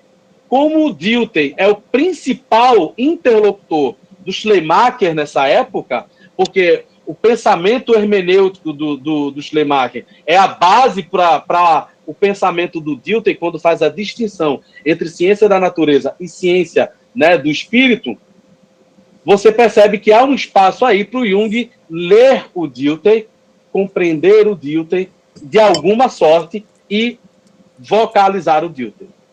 Não me parece que o Jung tenha tido um grande contato. Eu ainda não encontrei, eu estou pesquisando ainda para ver se eu encontro em alguma referência, nem que seja, né, alguém que tenha conseguido entrar na casa do Jung, que é muito difícil, olhar a biblioteca dele e ver se tem alguma coisa do Dilthey. Eu vou até pedir a alguns colegas meus que conseguiram entrar em contato com o Chandassani para ver se o Chandassani, né, encontra isso, porque o Chandassani cita o Dilthey no livro dele, né, o que eu recomendei, que é o Jung e a Construção da Psicologia Moderna, mas o Chandrasekhar não verbaliza, não traz aí que o Jung foi leitor do Dilthey. Eu, pelo menos, não lembro agora se o Chandrasekhar faz essa referência. Mas eu sou muito curioso para saber, porque eu estou vendo aqui uma distinção diltheyniana. Tá? Isso aqui é uma distinção diltheyniana. Vai desembocar numa distinção do Windelband também, entre uma disciplina nomotética e uma disciplina ideográfica? Vai. Mas aí também são outros aprofundamentos que não dá agora. Mas só para vocês perceberem que o Jung entendia a psicologia, né? E no capítulo que eu estou retirando essa citação, você vai encontrar essa explicação do Jung, porque o objeto da psicologia dele, ele considera como objeto das ciências da natureza. Porque ele vai dizer que o objeto da psicologia é um fenômeno natural. A psique, pensando, não é um fenômeno abstrato. Não é, e mesmo se fosse, né, uma decorrência do funcionamento neurológico, ainda assim não deixaria de ser, né, um fenômeno natural. Só que aí, obviamente, o Jung vai complicar essa discussão, porque ele vai dizer que a psique, lá no presente e futuro, existem elementos empíricos, não se torna aí uma lei psicológica, mas o Jung vai dizer que é quando você se fundamenta na empiria psicológica, você consegue enxergar que a psicologia não se reduz a um mero epifenômeno cerebral. Vamos ver, eu vou tentar, tá? Então aí esse ponto é importante. O Jung vai ter uma discussão, eu recomendo vocês lerem no 3º volume, uma discussão com E.A. Bennett sobre a cientificidade da psicologia dele, e eu acho que é muito útil isso aí para a gente discutir mais no amplo acadêmico, tá? Esse fato aqui, de que o Jung reclama a conotação científica, porque ele faz exatamente o que o Bennett diz num artigo que ele escreve para o Jornal de Medicina, né? Quando ele diz aqui, eu observo, eu classifico, eu estabeleço relações e sequências entre os dados observados e também mostra a possibilidade de predição, isso aqui era exatamente o que preconizava a pesquisa científica no campo da medicina. Como é ainda hoje, né? A observação não deixou de ser uma técnica científica. Ela é validada. No campo da biologia, você vai estudar, da etologia, você vai estudar certos comportamentos animais observando, apenas observando. Porque tem coisa que estudar a anatomia dele não explica o comportamento. Então, veja, o que o Jung está trazendo aqui não tem nada de anticientífico. A não ser quando você mutila a discussão científica com um racionalismo muito mal enjambrado, aí você vai ter uma psicologia baseada em evidências muito mal enjambrada. Muito bem complexa ainda nesse campo da discussão. E aí, enfim, não vou trazer isso, vou trazer esse ponto que eu acho que vale muito. A psicologia para o Jung é um campo de experiência e não uma teoria filosófica. Por isso que não dá para discutir todas essas questões sociais, todas essas questões de gênero, sem base empírica. Ah, mas como é que fica a psique de uma pessoa trans? Cara, quando você conseguir fazer uma pesquisa, né, nesse sentido aí, fenomenológica, para coletar todos os dados dessas pessoas, para vincular isso com a experiência na clínica, da relação terapêutica, e publicar isso, a gente vai ter material para discutir. Enquanto ninguém fizer isso, mas a psicologia analítica pode falar o quê sobre, né, a transexualidade? Não deveria falar nada, porque tudo que for falar vai ser especulação. Mera e simples. Esse é um problema, que é o que se faz hoje. A psicologia que se discute hoje, muitas vezes, sobre gênero, é especulativa, meramente teórica. A maioria delas não tem base empírica, que deveria ter. Tem que fundar essa base empírica de maneira bastante rica, para poder você trazer aqui, você dizer, tá aqui, bora discutir isso? Então, aqui ele vai falar sobre o fato da psicologia ser descritiva e que nenhuma ciência experimental, né, ela seria viável quando delimita o seu campo de trabalho segundo conceitos teóricos. Esse é o conceito de psicologia. A gente sabe hoje que tem psicologia teórica, né? Tem quase toda a psicologia hoje é teórica, né? A gente tem aí pesquisas empíricas, a gente tem pesquisas que são feitas, mas o mainstream, no geral, é pesquisa teórica. Você vai lá e você fala o que você quer sobre o fenômeno. Né? Tem muita gente que faz isso. E aí, esse texto de 1925, o Jung já traz aí a psicologia analítica ou complexa como também é conhecida, se distingue da psicologia experimental, porque ela não isola as diversas funções, ela tenta entender o ser humano em sua totalidade, porque as funções se interrelacionam. Não dá para estudar memória sem emoção, emoção sem estruturação nervosa sem anatomia geral, e aí você vê que não dá para estudar uma coisa sem outra, porque o fenômeno é global, ele não é isolado. Você não estuda a memória isolada da emoção, né? Aí a gente precisa entender nesse caminho de uma discussão epistemológica que o Jung é empírico, e a gente precisa entender o porquê isso é empírico, porque isso vai desembocar numa outra discussão mais ampla, que é o modo como ele constrói a linguagem da psicologia. Então, devido à enorme complexidade dos fenômenos psíquicos, um ponto de vista puramente fenomenológico é, sem dúvida, o único possível, tá? O Jung faz essa afirmação. Um ponto de vista puramente filosófico é, sem dúvida, o único possível e que promete êxito a longo prazo. O Jung não está fazendo essa afirmação gratuitamente. Ele está estudando tudo que é publicado sobre psicologia quando ele faz essa afirmação. Então, ele já leu vários autores psicológicos, ele critica, ele faz menção a Binet, ele faz menção a Wundt, ele faz menção a Charcot e Pierre Janet, ele faz menção até o Christian Wolff, ele faz menção ao Kant, obviamente, ele faz menção ao William James, porque é o fundamento pragmático da psicologia dele, né? Ele faz menção ao Theodore Flournoy, ele faz menção aos teóricos da psicanálise, ele faz menção aos teóricos da psicologia, né, fenomenológica, Heidegger, Jaspers, que já entra aí numa fenomenologia existencial. Você sabe que, quando você lê o Jung, você percebe que ele está extremamente atualizado. Quando ele faz uma afirmação dessa, não é uma afirmação gratuita. Ele se sente seguro o suficiente para afirmar que o ponto de vista puramente fenomenológico é, sem dúvida, o único possível para a psicologia. Tá? E por isso que especulações baseiam-se muito mais em pressupostos inconscientes filosóficos. E aí ele traz de novo. Meu ponto de vista é naturalmente o ponto de vista do psicólogo, e especificamente do psicólogo prático, ou seja, ele não é um psicólogo acadêmico, tá? Porque ele está lidando com o sofrimento humano todo dia, né? E aí o ponto mais importante para a gente amarrar essa postura empírica. Não sou metafísico cuja tarefa é dizer o que essas coisas são em si. O que são as coisas em si? O que é o arquétipo em si? O Jung não sabe, por isso que ele é kantiano. Ele delimita, né, o seu conhecimento, aí entra no campo da teoria do conhecimento, ele delimita os objetos de que ele se ocupa, né, dentro dos limites do experimentável, dentro dos limites da experiência humana. Ultrapassou a experiência humana é metafísica. Ultrapassou a experiência humana é metafísica. O Jung não faz metafísica. Ele evita fazer metafísica de todo tipo. Então, a gente já demarca aqui, o Jung é empírico. Por que o Jung é empírico? Porque a sua psicologia é puramente fenomenológica, né?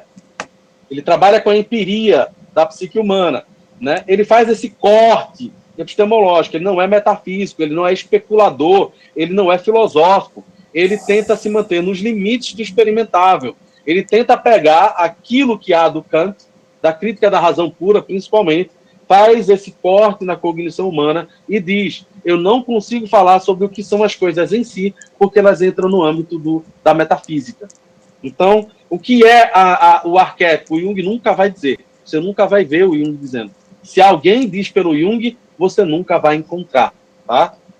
Então, ele vai aqui novamente, no Natureza da Psique, dizer que ele não é filósofo, mas que ele é empirista. Mas o ponto mais importante é quando ele diz, onde não é possível encontrar uma base empírica tangível, prefiro deixar a questão sem resposta. Mais uma forma dele dizer que ele não trabalha com especulação, ele não é teórico, ele não faz metapsicologia que nem o Freud, que escreveu O Futuro de uma Ilusão, Totem e Tabu, e Moisés e Monoteísmo, né, sem base empírica, ele faz meras especulações ali. E se ele vai ter razão ou não em algum ponto, é porque a perspectiva dele é aguçada, e ele não vai fugir de algum dado que ele tem.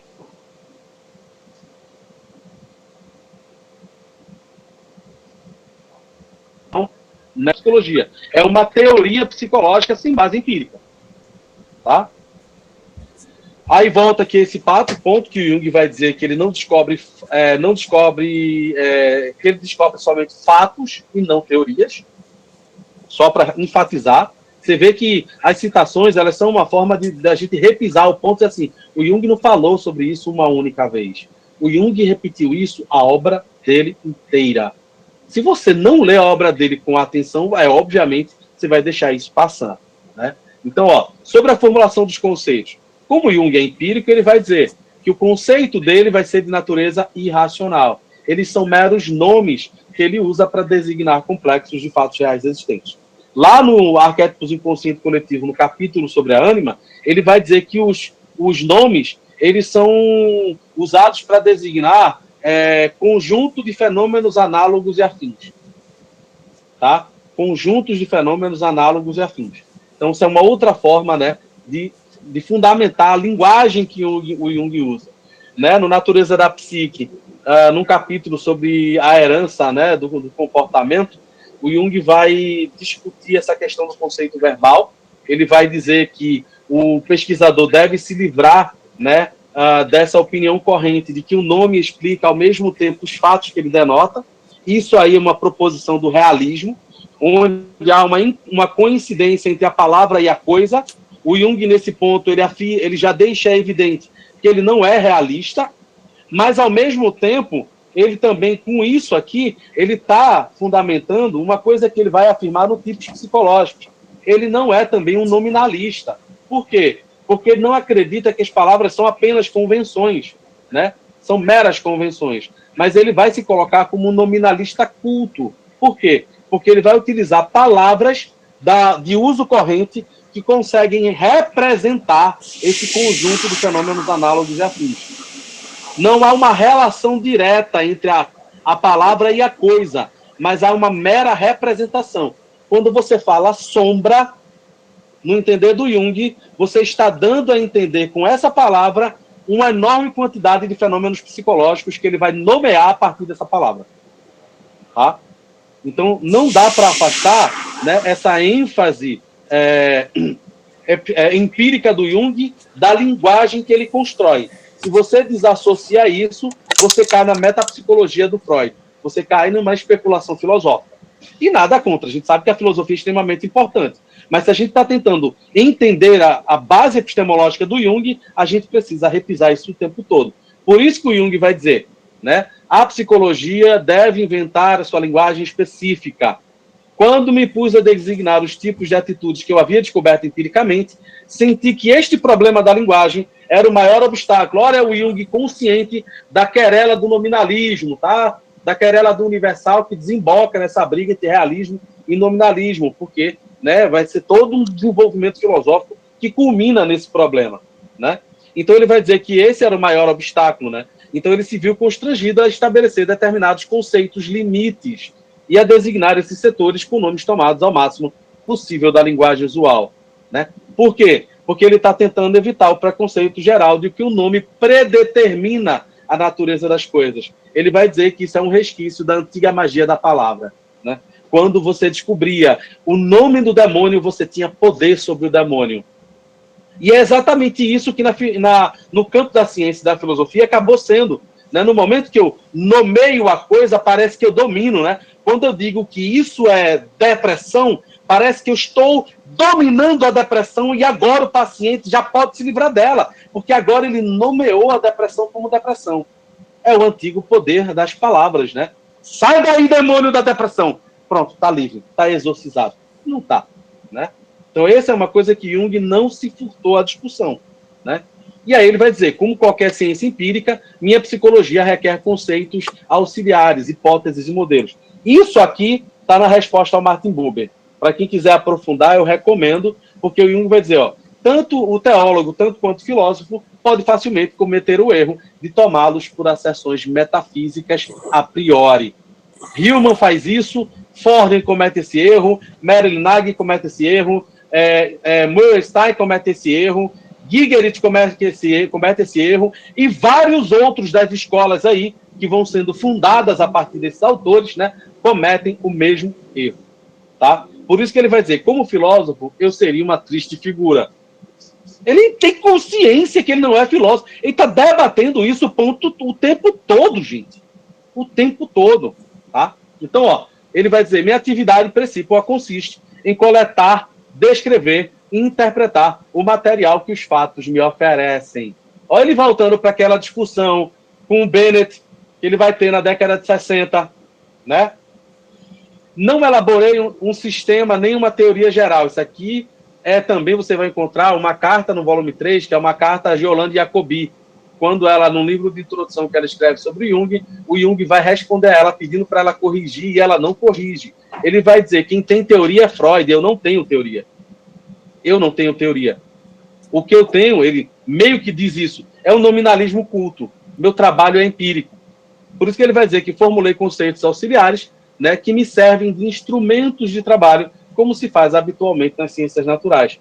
Veja que isso é diferente, por exemplo, se você vai discutir com Bauman, o que o Bauman faz é elaborar um conceito que respeita a lógica, né, o pensamento lógico, né, e o pensamento especulativo em filosofia, e é um conceito que ele precisa ter uma lógica interna. Ele precisa se estruturar com força, porque depois disso, né, aí ele vai especular sobre a sociedade, ele vai construir uma grande teorização sobre essa sociedade líquida.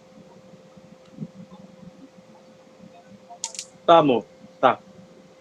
A esposa já dizendo assim, meu amor, não se empolgue tanto, não, fale um pouquinho mais baixo, por favor. Você vê como eu gosto desse tema, porque ele me empolga, né? E aí o que acontece? O Jung está o tempo todo debatendo isso, gente, o tempo todo. O tempo todo. Não tem justificativa para a galera, né, ignorar isso. Ele está o tempo todo. Se você lê as cartas, você topa isso. Se você lê as obras dele, você topa isso. Você tem que ser muito obtuso, muito cego, com o devido respeito, muito ignorante para não enxergar. E, claro, eu não estou fazendo essa crítica para o leitor iniciante. Eu estou fazendo essa crítica para quem se coloca como analista, especialista da obra do Jung. Tá? Eu ia até ver um negócio aqui, que esqueci até o nome dele, que ele se atrasou, mas enfim. Vamos lá, só para adiantar. Então, dito isso, que é o elemento central, os métodos da psicologia do Jung vão se basear nessa visão. Se você não entende a postura empírica do Jung, essa base empírica para a fundamentação dos conceitos, você não entende todo o resto. Guardem isso na cabeça. Se não entender a postura empírica do Jung, se não entender a implicação disso para a formulação de sua linguagem, você não entende todo o resto. Por isso que quando a gente vai discutir método dialético, análise de sonhos e imaginação ativa, você precisa ter isso em mente. Tá?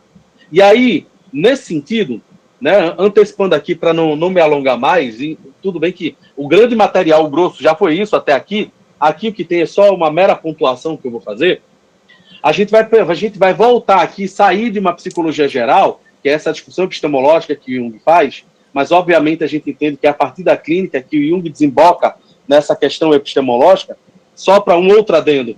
Por exemplo, o Jung vai discutir o problema do summum bonum, que é um problema teológico, porque isso se tornou um problema psicológico para o Wolfgang Pauli, que se tornou paciente dele.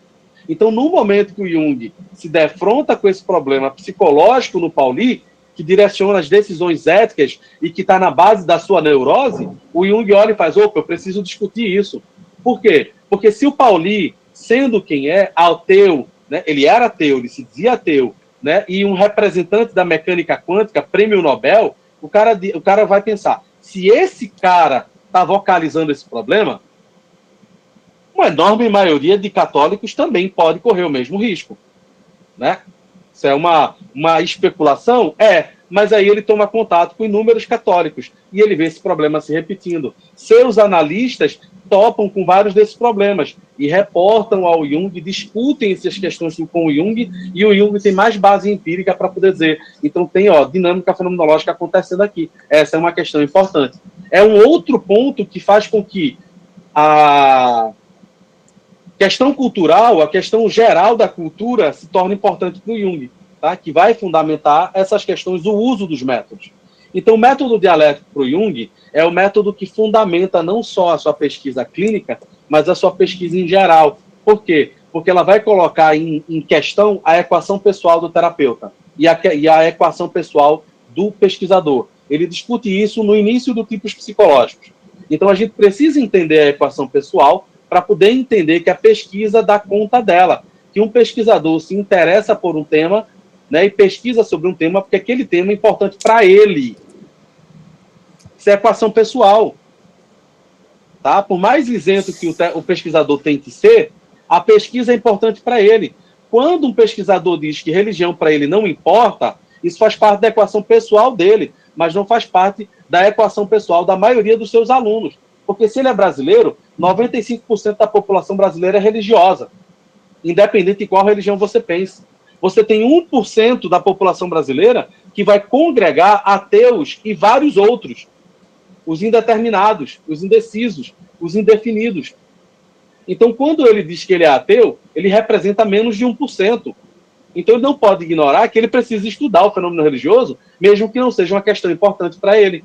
Por quê? Porque ele vai lidar com isso na clínica. Ele vai atender pacientes que têm problemas religiosos, que têm transtorno de pânico e transtorno de ansiedade, que tem na base um conflito religioso. Tá?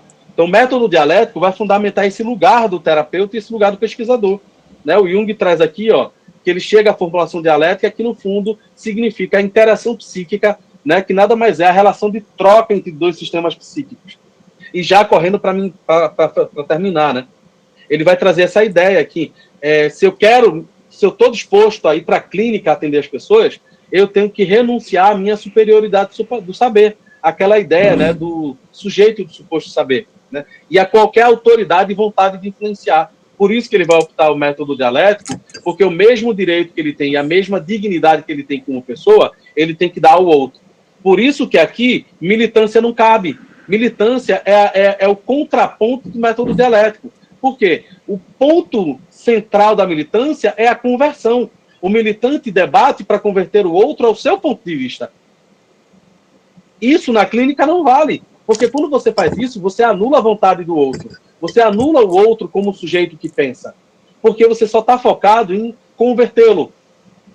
Tá? Por isso que pensar o método dialético como o método do Jung é extremamente fundamental. E até hoje, com o perdão da palavra, eu vou trazer isso. O primeiro a trazer isso de maneira aberta e defender isso de maneira aberta foi o Heráclito Pinheiro. Tá? A maioria absoluta dos nossos analistas junguianos que escrevem não falam sobre isso. Inclusive, a maioria dizia que Jung nem método tinha. O que é absurdo, porque no início da leitura Tavistock, aquele seminário sobre psicologia analítica que Jung faz, né, na clínica Tavistock, ele vai afirmar, né, que ele vai pensar ali naquele conjunto de conferências a estrutura da personalidade, ou seja, consciente, inconsciente, complexos e questões arquetípicas, né, e ele vai também trazer ali uma discussão sobre os métodos. Quais são eles? O método de análise de sonhos, o método de imaginação ativa e o método de associação, né? O método de associação, que foi o que deu visibilidade internacional para ele. Tá? Então, a formulação do método dialético está acima disso. Ela começa a surgir no texto, né, com mais força, valor terapêutico de abreação, e aí, no Prática da Psicoterapia, você vê ela formulada de maneira bastante sólida. Beleza? Então, outra coisa também sobre o método de análise de sonhos. O Jung não tinha uma teoria sobre os sonhos. O Jung bate o tempo todo. O que ele tem, né, é um modo de lidar, que ele chama, que ele até diz assim, ó, nem sei se merece realmente o nome de método. Bem humilde o camarada. Mas é um método, tá? Porque o objeto dele é o efeito. É a coisa eficaz que altera, que permite ao paciente encontrar o fluir da vida, tá? Não vou falar de imaginação ativa, porque imaginação ativa não é uma coisa simples de falar, mas eu encerro minha fala com o método comparativo. Tá? O método comparativo começa a ser gestado por Jung a partir de 1909, quando ele começa a estudar religião comparada e mitologia. Que é quando ele vai dizer, ó, o método comparativo funciona por intermédio de paralelos. Estes são amplificações do tema a ser estudado por via comparativa. Quem fala isso é o Heráclito Pinheiro. E aí o Jung diz, lá no Tavistock, né, nas leituras Tavistock, adota o método do filólogo, que está bem longe de ser livre associação, que é a psicanálise, aplicando um princípio lógico, a amplificação, que consiste simplesmente em estabelecer paralelos. Nisto consiste a amplificação, um procedimento lógico bem conhecido, aqui aplicado exatamente para formular a técnica de descobrir o contexto, né? Eis, afinal, Jung diz em um outro momento anterior, o cerne da semente, o impossível de ser trazido à consciência, que é a esfera do mundo arquetípico, ou seja, a coisa em si. Isso é impossível de trazer à consciência, né? Seus conteúdos presumíveis aparecem sob a forma de imagens, que apenas podem ser entendidas quando comparadas a paralelos históricos. Por que Von Franz vai estudar contos de fada? Porque ela vai fazer uso desse método comparativo do Jung. Ela vai buscar, na análise dos contos de fadas, uma aplicação do método comparativo que vai fornecer a ela uma base conceitual, histórica, que pode ajudar a entender a dinâmica psicológica dos pacientes. Por isso que ele vai dizer também, o Jung, caso certo material psicológico, né, não seja reconhecido como histórico e não possua paralelos, será impossível integrar tais elementos na consciência, permanecendo eles projetados. Então, o método comparativo é o método que ajuda o Jung a amplificar as imagens, os núcleos, os mitologemas que estão presentes nas fantasias e nos sonhos dos seus pacientes esquizofrênicos ou dos seus pacientes clínicos, neuróticos. E aí isso é importante por quê? Porque é isso que ajuda. É isso que ajuda a entender os sonhos dele. Quando você tem um sonho de um paciente que pega o carro do pai e bate, e você tem um conhecimento da história, me fugiu agora o nome, que é um filho de Apolo, que quando descobre que é filho de Apolo, pede ao pai para carregar a biga que conduz o sol pelo, né, do leste a oeste, o próprio Apolo diz, meu filho, peça outra coisa, porque essa biga, os cavalos dessa biga, estão acostumados às mãos de um deus, né? Não estão acostumados às mãos de um meio-deus, né? Um semideus, porque ele é filho de um deus, ele não é um deus. Então, quando ele pega o carro, ele perde o controle, porque ele não tem força suficiente para isso, ele não tem a força divina, e Hércules precisa matar ele para poder restaurar o equilíbrio, porque corria o risco do sol, né, secar o mar. Então, o que é que esse mito está querendo trazer para a gente? A híbris do jovem que se acha igual ao pai por ser filho do pai. E aí a gente vai ver uma quantidade de jovens que desenvolvem uma neurose, né, que é o complexo paterno, porque tenta se igualar, tenta viver a sua vida como se fosse o seu pai. E, obviamente, isso vai sempre levar à frustração. Então, o método comparativo levou o Jung a encontrar esse paralelo. Então, você tem ali um sonho de um paciente que você não consegue interpretar, e quando você tem esse mito, você consegue pegar o mitologema, comparar e encontrar um material que exemplifica, te ajudando aí a solucionar o problema e ajudar o paciente a se tornar consciente do problema. Por isso que o Jung vai dizer, para fechar, muita coisa só se torna inconsciente porque a nossa concepção de mundo não lhe dá espaço. Porque nossa educação e formação jamais lhe deu estímulo. E se alguma vez apareceu no consciente como eventual fantasia, foi imediatamente reprimida. Os limites entre consciente e inconsciente são, em grande parte, determinados por nossa cosmovisão. Por isso, devemos falar de problemas gerais se quisermos tratar adequadamente do conceito de inconsciente. Se quisermos compreender a natureza do inconsciente, não podemos ocupar-nos somente com os problemas atuais, mas também com a história do espírito humano em geral. E o que é isso? Toda a cultura. Tudo que a antropologia descobriu, tudo que a sociologia, tudo que a ciência das religiões, tudo que essa galera, a história, vem estudando até hoje. Tudo isso serve de material. Então, eu só faço um último apontamento, é que quando Jung fala que, se quisermos compreender a natureza do inconsciente, vamos levar em conta aquelas afirmações empíricas que ele fala. Ele não fala da coisa em si. Então, essa afirmação que ele faz, ele mesmo se corrige. Esse texto, essa citação última, ela é de 1919. Então, veja, muita coisa aconteceu. Ele reformula, ele amplia o conceito, ele limpa o conceito de inconsciente, né? E no tipos psicológicos você encontra uma apresentação muito melhor, né? Você vai encontrar 2 anos depois. Esse texto é de 1919. Em 1921, quando ele publica o Tipos Psicológicos, ele já corrige isso aqui que ele falou. Então, a gente precisa guardar essa perspectiva histórica para entender que a obra do Jung é evolutiva. E ela é evolutiva por quê? Porque ela é empírica. Tá? Por isso, o cuidado de você entender que não dá para pegar o texto dele, a dissertação de 1902, e dizer que é uma afirmação igual ao Mysterium Conjunctionis. existe um enorme universo de diferenças aqui. Enfim, eu paro por aqui, porque eu já extrapolei o tempo, né, um pouquinho a mais do que queria. Se alguém que ficar aqui com a gente quiser fazer pergunta, o Pedro aí vai dizer para mim se tem espaço ou não, e aí fica à vontade, tá, gente? Ótimo, Anderson, obrigado. Não, o problema é o tempo de gravação, mas agora para a gravação e a gente pode continuar se você tiver um tempinho ainda.